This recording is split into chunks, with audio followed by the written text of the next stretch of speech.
여러분 반갑습니다.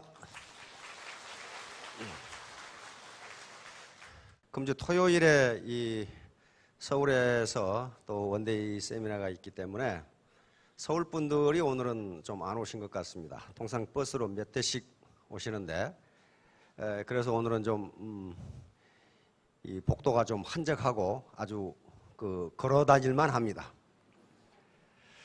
잘들 오셨습니다. 제 주변에도요, 이 대학을 지금 졸업하고 마땅한 일자리가 없어서 집에서 그냥 놀고 있는 사람이 있습니다. 겉으로는 안 놀죠. 겉으로는 학원에 열심히 다니고 뭐 이력서 열심히 쓰고 있는데 사실은 놀고 있는 거예요.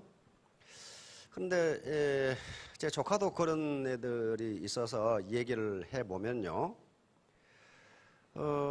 구체적인 꿈이 없어요. 구체적으로 내가 뭐가 돼야 되겠다는 꿈이 없다고요. 일반적으로 성공이라고 하는 것은 자기가 목표로 하는 바를 달성하는 게 성공입니다. 그렇죠? 그러니까 성공은 꼭 돈을 버는 것만이 성공이 아니고 자기가 뭔가를 달성하고 싶은, 다시 말하면 나는 베스트셀러 소설을 쓰고 싶다. 나는 사관학교에 가서 장교가 되고 싶다. 나는 학자가 되고 싶다. 나는 법조인이 되고 싶다. 나는 닥터 의사가 되고 싶다. 그래서 그게 되면은 거기까지 성공한 거예요. 그런데 최근에 대학을 졸업한 젊은이들을 보면요, 구체적인 비전이 없어요.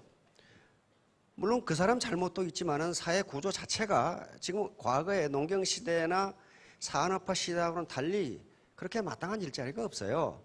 그럼 마땅한 일자리가 없으면 어떻게 됩니까? 자기가 만들어야 돼요. 방법이 없어요. 누가 갖다 주는 게 아니에요. 그런데 구체적인 꿈이 없더라고. 따라서 여기 많은 젊은이들이 오는데요, 구체적으로 자기 목표를 잡으세요. 그렇다면 내가 부자가 돼야 되겠다. 그것이 상당히 중요한 하나의 목표가 될 수가 있어요. 다른 걸 못 하잖아요. 지금 뭐 소설을 쓸 수 있는 것도 아니고 과학자가 될 수 있는 것도 아니고 뭐 할 수 있는 게 없어요. 평범한 사람 얘기입니다. 그럼 부자가 되려면 어떻게 하는가? 그 매우 간단하고 모르는 사람이 없어요. 그 누가 카네기도 그 얘기를 했고 지그지글러도 얘기를 했고 스티븐 코비도 그 얘기를 하고 하여간 부자가 된 사람들은 다 똑같은 얘기를 해요. 부자가 되기 위해서 가장 중요한 게 뭐다? 전부 그 소리밖에 안 해. 폴 마이도 그 소리야. 부자가 되겠다는 생각, 그것밖에 없어요. 근데 막연하게 부자가 되겠다는 생각 가지고는 절대로 부자가 될 수 없습니다. 막연하게 나는 사관학교를 가야 되겠다, 그래 장교가 되겠다, 그 막연한 생각으로 사관학교 못 가요. 어떻게 해야 됩니까? 구체적으로 그럼 내가 어떻게 행동해야 될 것인가를 정해야 될 거 아니에요. 맨날 자빠져 놀면서 난 서울대학 가서 의사 되겠다, 그 되겠어요? 그게 안 된다고요. 카네기가 자기 종업원들에 대해서 불만이 많았어요. 불만이 많았어.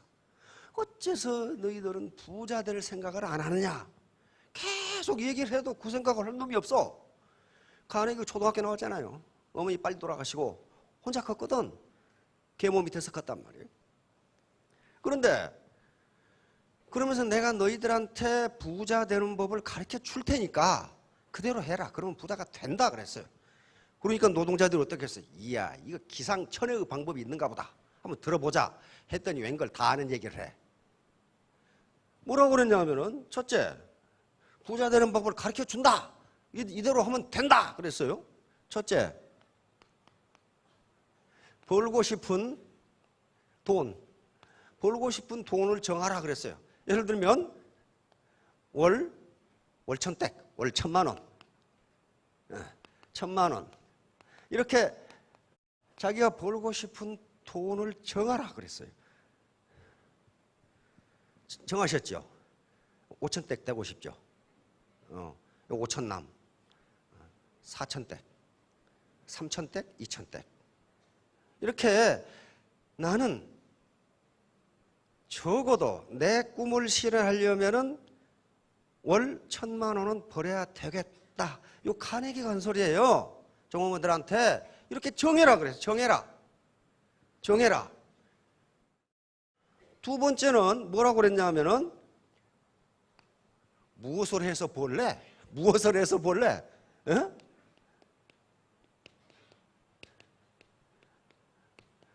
아이, 월 1,000만 원 벌려면 뭔가 해야 될 거 아니에요? 뭐 해서 벌겠어요? 그러면 내가 피자 가게를 해서 벌어야 되겠다. 한번 해봤더니 안 돼. 그럼 치워야 되겠죠. 내가 구멍가게를 해서 벌어야 되겠다. 안 돼. 반찬 가게를 해야 되겠다. 안 돼. 이발소를 해야 되겠다. 안 돼. 미장원을 해야 되겠다. 1,000만 원. 시장조사를 해보면 알 거 아니에요. 그러니까 무엇을 해서 벌래? 얼토당토 아는 거 해가지고는 월 1,000만 원 못 법니다. 그럴 거 아니에요. 못 벌어요. 세 번째는 어떻게 벌래 그걸? 그러니까 이거 행동계획이죠. 행동계획을 세우라는 거예요. 막연하게 벌겠다. 그건 되지 않는다는 거예요. 뭐 이 중에 하버드를 나와야 이해할 수 있는 내용이 있습니까? 네 번째, 언제까지 벌래? 언제까지? 요 월천 떼기 언제까지 될래? 3년 이내에 되려고 그 기한을 정하는 거예요. 저거 기한이 없으면 있으나 마나요, 저런 거. 내 죽을 때까지. 그러면 이제 죽을 때까지 됩니까? 안 돼요. 카네기가 언제까지 벌래 그걸? 다섯 번째는 이걸 종이에 써라. 그때만 해도 옛날이니까 지금 뭐 타자로 치겠죠. 워드 프로세서로 뽑겠지. 종이에 써라. 여섯 번째는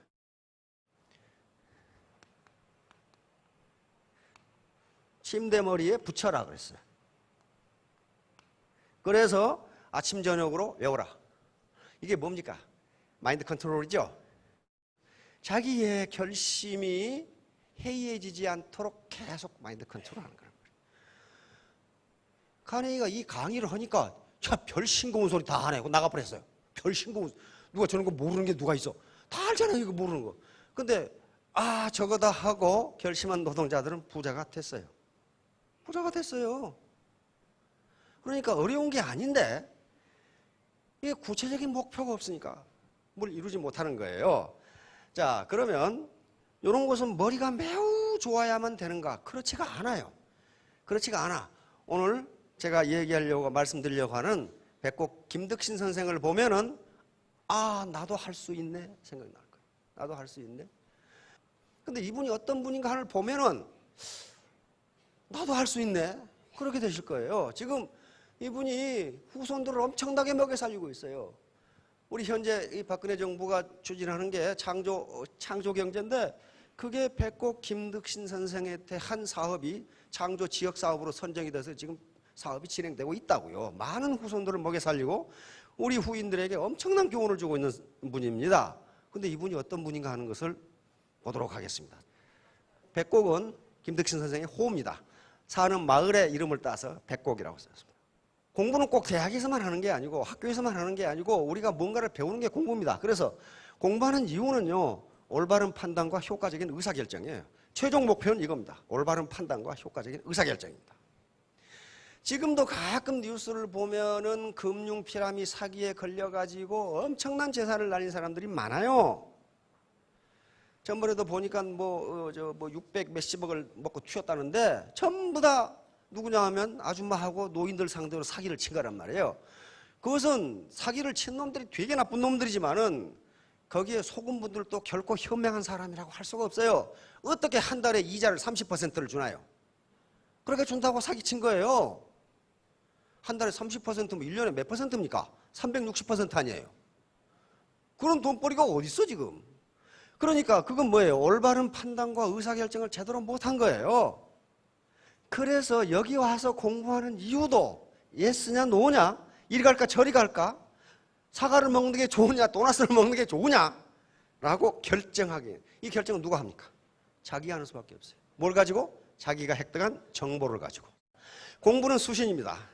낙이 몸을 닦는 거예요. 그래서 수신제가 지국 평천하라고 그러죠.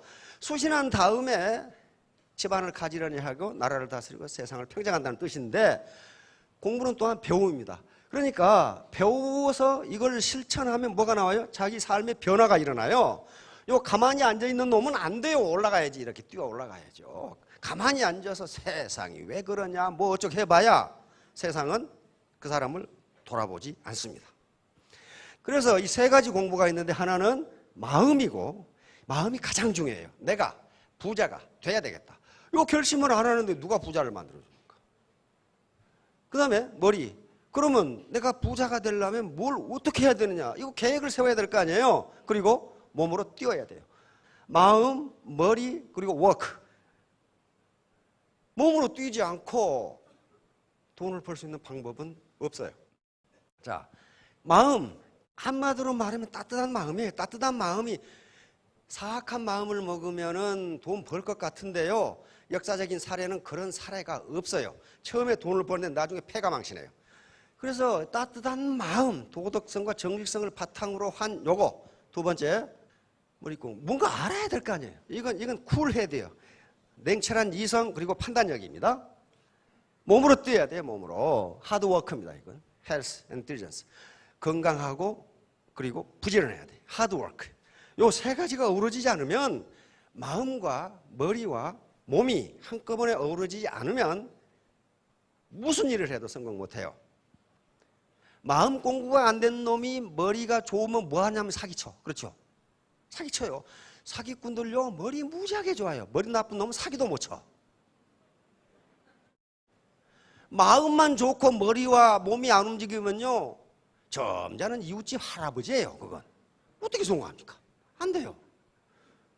머리도 비고 마음도 엉망인 놈이 몸만 부지런하면 가는 데마다 일을 저질러라. 가만히 있는 게 나아. 그 사람은.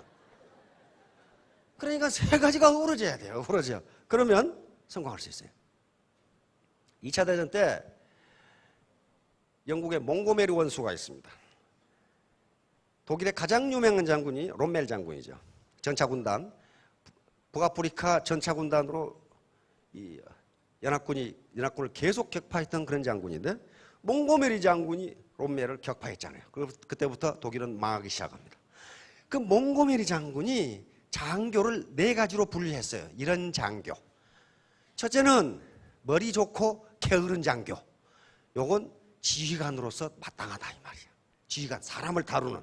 머리가 좋으니까 판단력이 올바라. 게으르니까 어때요? 일일이 간섭을 안 해. 밑에 놈. 이래라 저래라 간섭을 안 해. 그러나 판단은 명확하게 하고 있어. 이게 지휘관을 적당하다. 두 번째는 머리 좋고 부지런한 장교. 요건 참모로서 적당하다. 참모는 많은 정보를 수집해가지고 머리가 좋으니까 이 중에 가장 중요한 정보가 무엇인가 하는 걸 요약해가지고 지휘관한테 보고하죠. 그럼 지휘관은 올바른 판단과 결심을 해요. 세 번째 장교는 머리 나쁘고 게으른 장교. 요건 아무짝에도 쓸모없을 것 같은데 쓸만하다 이거야. 머리 나쁘고 게으른 장교는 아무 생각이 없으니까 시키는 일은 잘한다 이거야. 그래서 이거 쓸만하다 이거야 이건. 네 번째, 즉각 쫓아내야 할 놈은 머리 나쁘고 부지런한 놈. 머리 나쁘고 부지런한 장교는 가는 데마다 일을 저지르는다 이게. 그렇듯이 머리에 뜬금없고 마음이 나쁜 놈이 부지런하면요, 우리 파트너가 그러는데 그런 분 저기 계시죠? 되게 부지런하고 가는 데마다 일을 저질러나. 왜? 마음이 웜하트가 아니고 머리가 아는 게 제대로 없으니까 그래요. 그 마음이 attitude is everything. 요 폴 마이어라는 사람이 노숙자에서 지금 미국 100대 부자가 됐어요. 기업을 거느리고 있는 게 40개가 됩니다. 이 사람이 자기가 노숙자에서 어떻게 부자가 됐는가를 이 SMI라고 하는 연구소를 차려서 연구해 봤더니 결론이 이거예요. 부자가 되겠다는 생각, 이게 전부다 그랬어요. 그러니까 요 물이 지금 절반 있는데 이 태도가 이겁니다. 어떤 사람은 이거 아직도 절반 남았네? 아시죠? 요 사람은 똑같은데 절반밖에 안 남았네? 요 태도예요. 파지티브한 거냐 네거티브한 거냐, 긍정적인 태도 부정적인 태도. 자, 이 유명한 말입니다. The only disability in life is a bad attitude. 인생에 있어서 유일한 장애는 나쁜 태도다. 나쁜 태도다. 나는 못하겠네. 요 태도가 장애라 그 말이에요.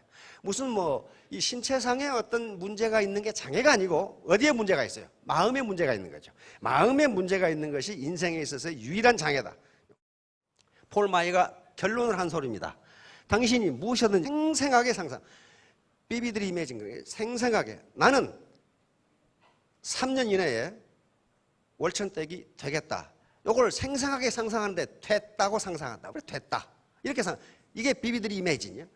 그 다음에 아던트리 디자이어. 간절하게 원하고 나는 반드시 그렇게 하겠다.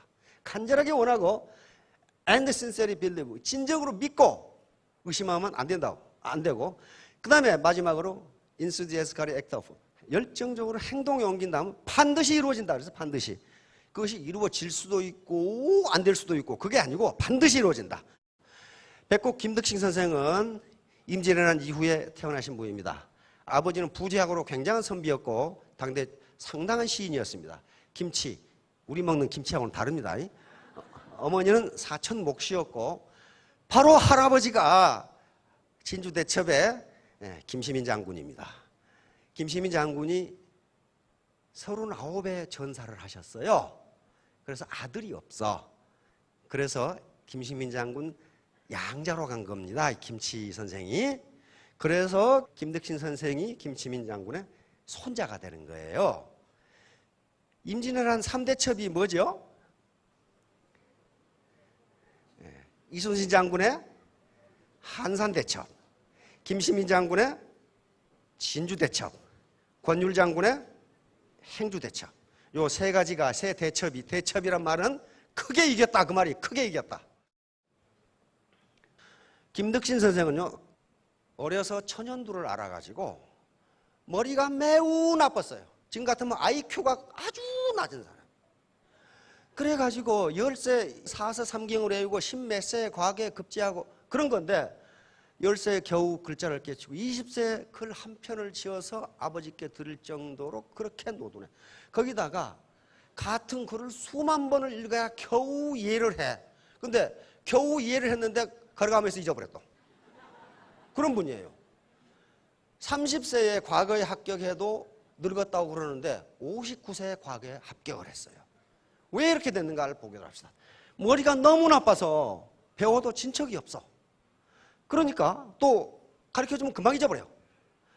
그러니까 주변에서는 친척들도 저런 둔재를 가르쳐서 뭐 하겠냐 이거야. 그런데 누가 훌륭하냐면 그 아버지가 훌륭합니다. 아버지가 굉장한 선비였어요.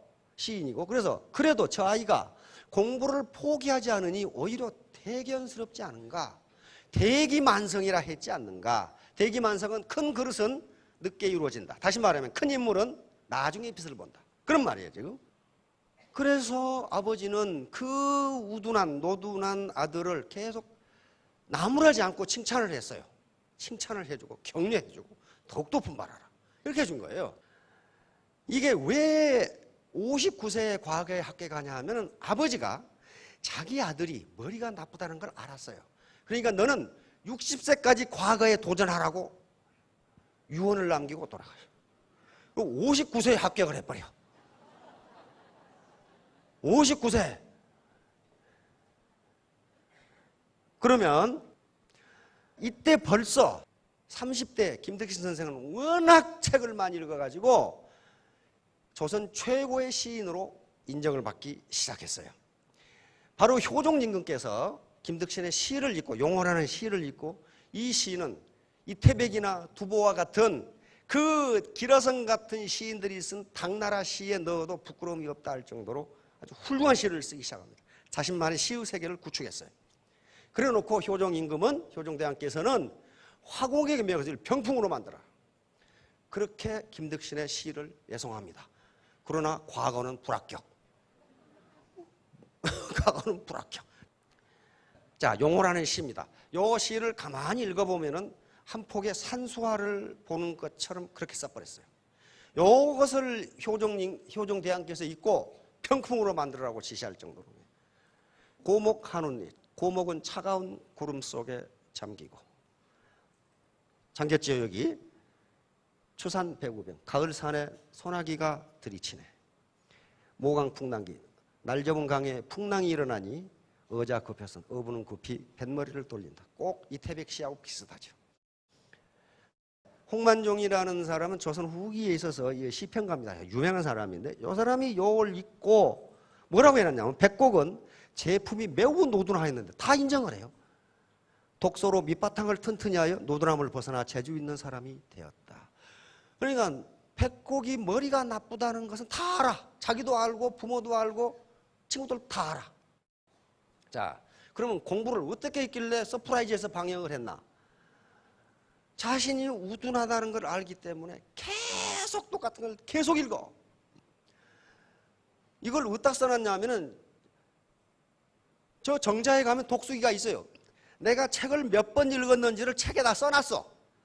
왜냐하면 후손들에게 내가 책 읽는데 게으르지 않았다는 것을 보여주려고 그래 해놨어. 그런데 1만 번 이상 읽은 책이 36권, 10,000번 이하로 읽은 것은 적어놓지를 않았어. 아예.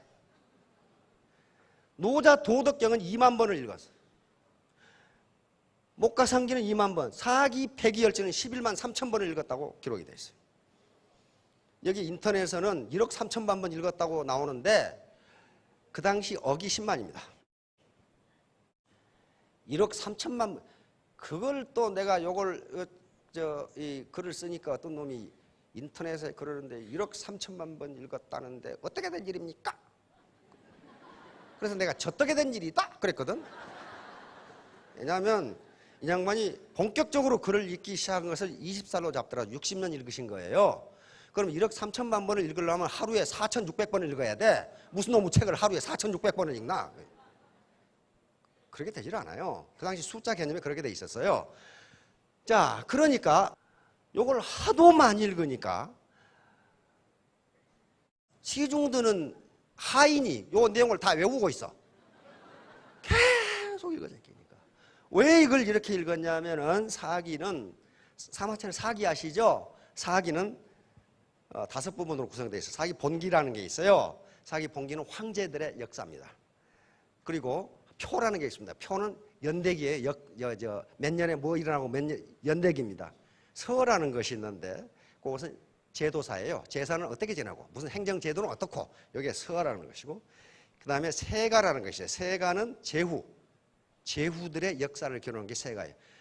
열전이라는 게 있어요. 이 열전이 사기의 백미입니다. 사기가 130권인데 그중에 열전이 70권이에요.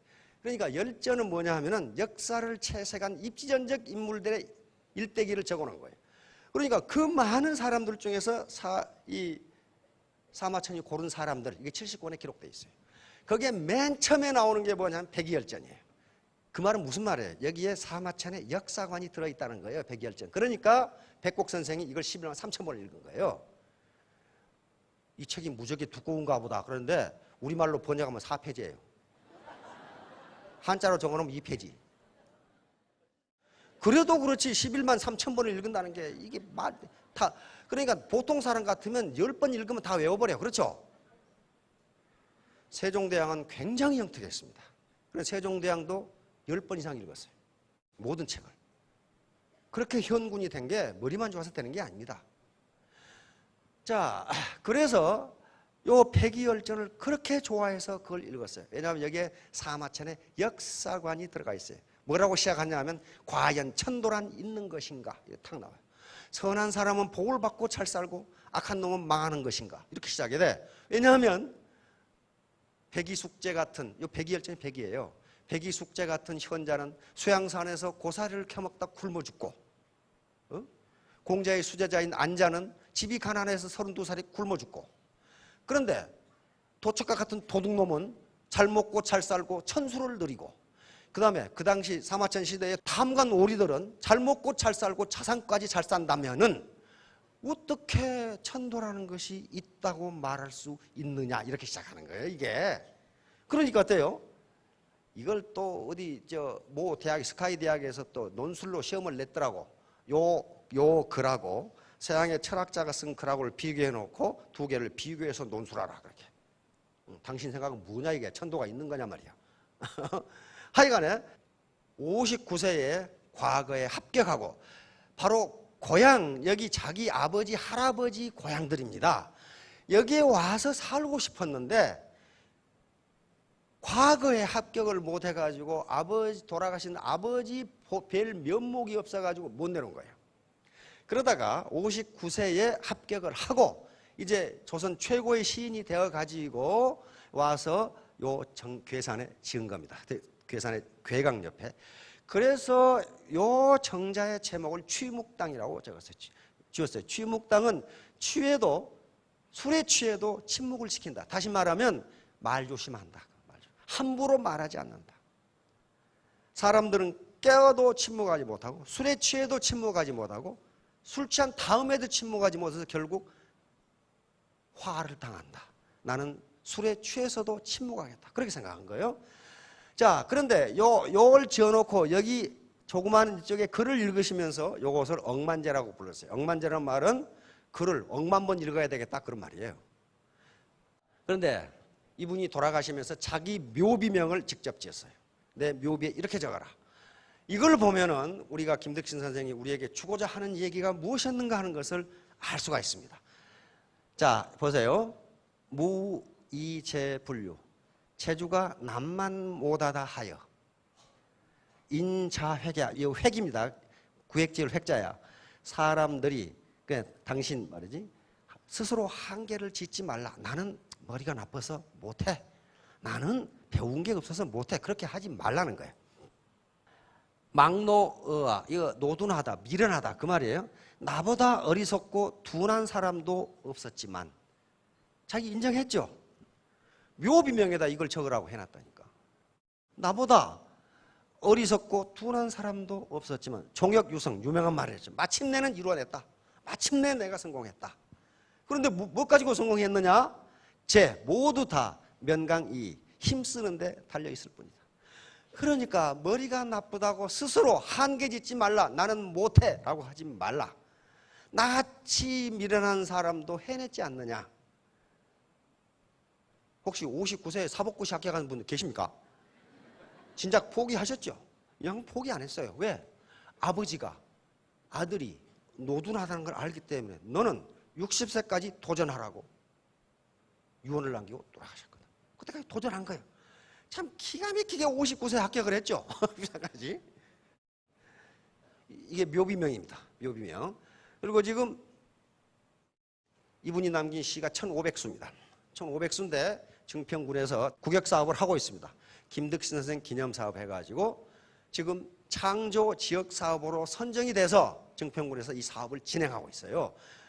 매년 이와 같이 시비도 제막하고 백일장도 하고 이렇게 해서 또 전국의 독후감 모집을 해서 인터넷으로 모집을 해서 평가도 하고, 다시 말하면 이 백곡 선생이 머리가 좋은 사람보다도 더 훌륭하게 증평군과 괴산군을 먹여 살리고 있다. 그런 말이 지금 이 사업이 계속 진행되니까. 그런데 이제 백곡 선생을 가만히 보면은 이 세 가지입니다. 많은 심리학자들이 인생을 성공적으로 살기 위해서는 세 가지가 반드시 필요하다고 봅니다. 먼저 자기 이해, 내가 누구인가를 이해. 자기 이해는 한마디로 자기 현실 세계에 존재하는 자기 자신을 있는 그대로 보는 거예요. 이걸 허풍을 뜬다거나 안 그러면 좌절을 한다거나 그렇게 안 하고 있는 그대로 나는 노둔하다 이렇게 본 거예요.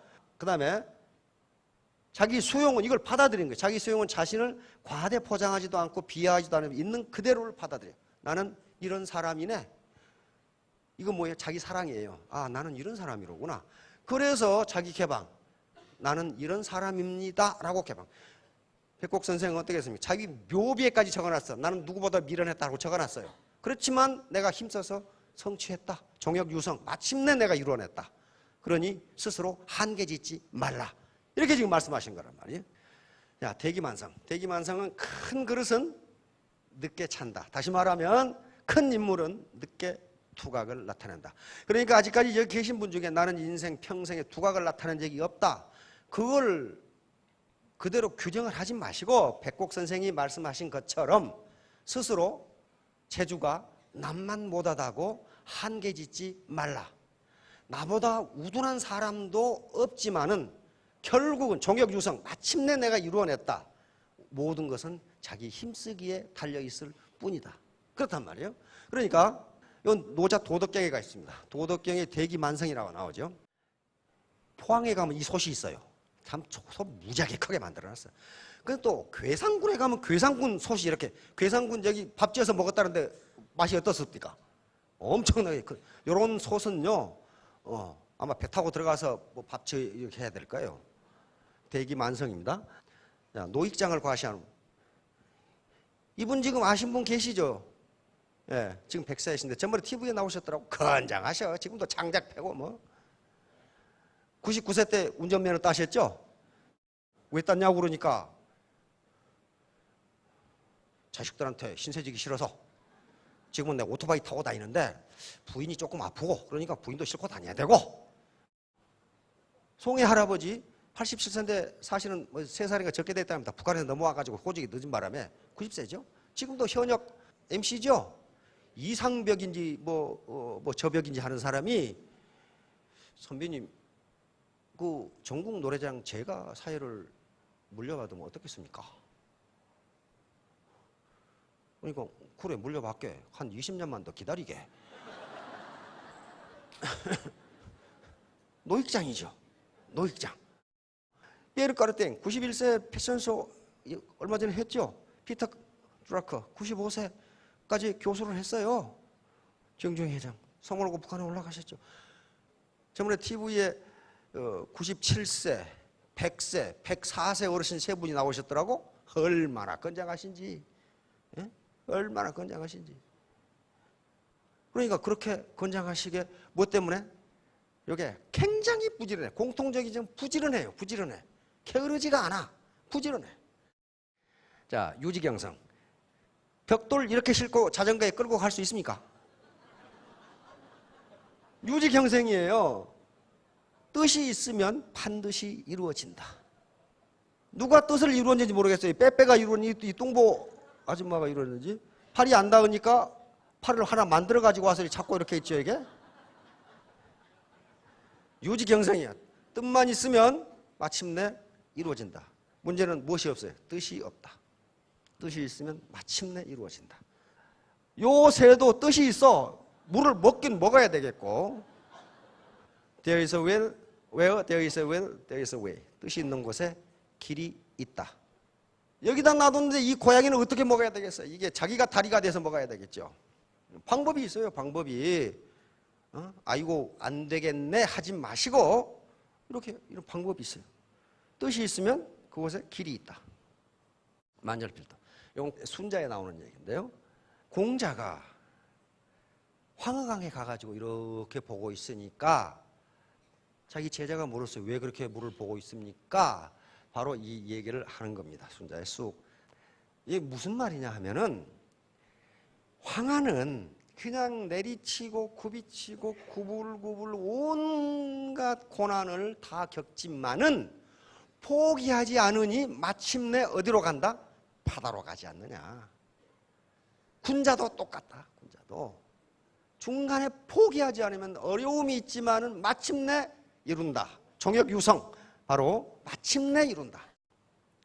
네, 황하가 이렇죠. 이렇게 막 곤두박질 치면서 온갖 순환을 겪으면서 구불구불구불 가지만은 흐름을 포기하지 않으면 어디로 간다?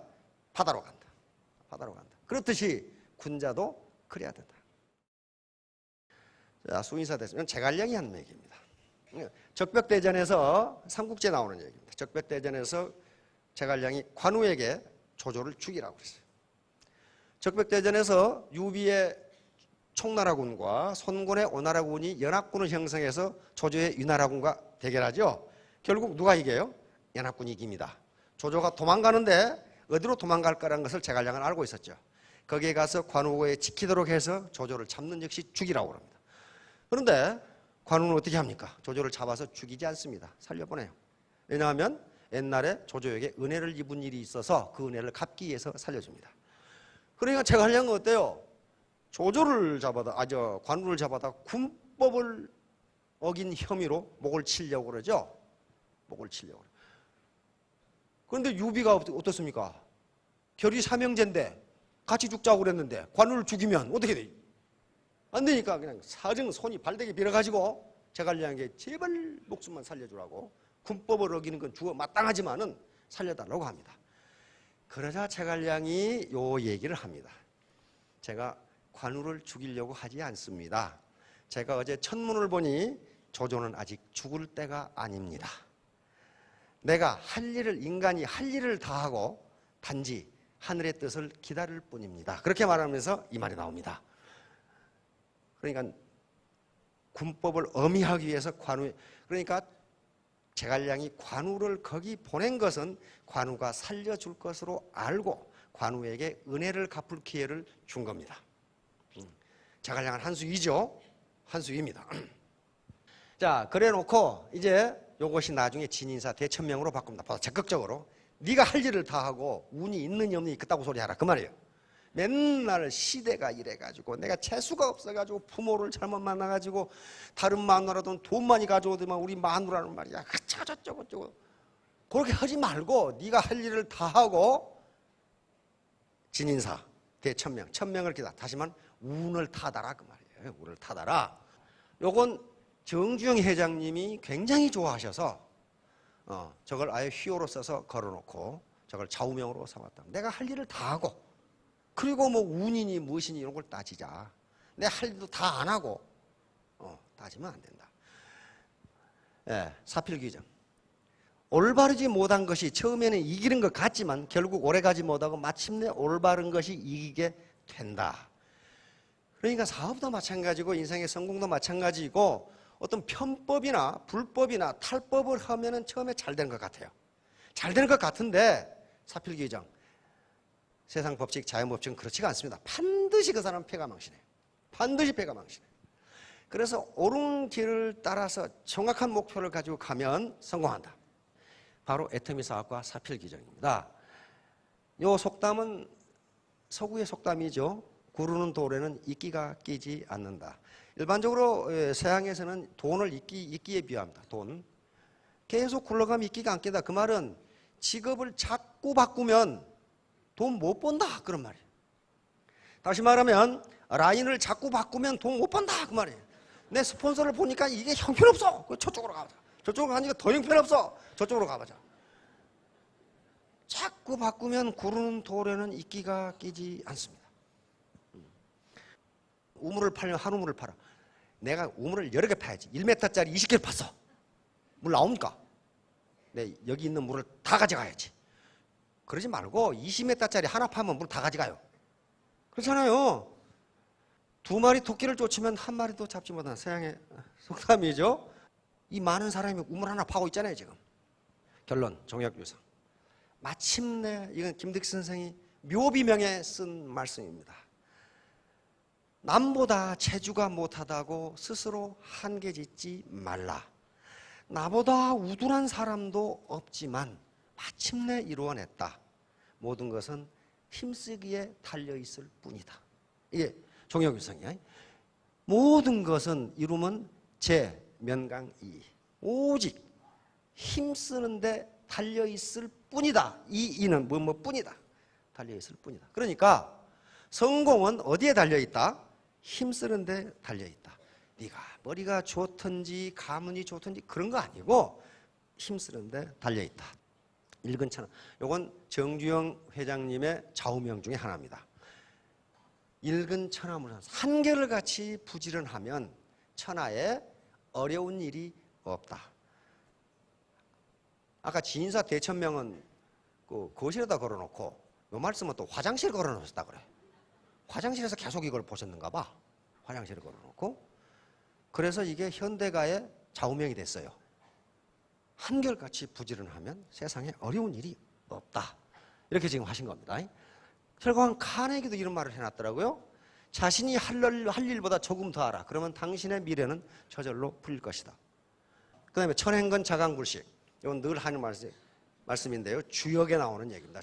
주역의 건계에 나오니까 주역의 맨 앞에 나오는 거예요. 요것을 건계, 공자가 이 상을 보고 주역의 괴의 상을 보고 해설한 상전이라는 말 속에 들어있어요. 하늘의 운행은 굳건하니. 그 말은 무슨 말이에요? 자연법칙, 경제법칙, 인간의 삶의 법칙은 변하지 않으니. 그런 말이 변하지 않으니.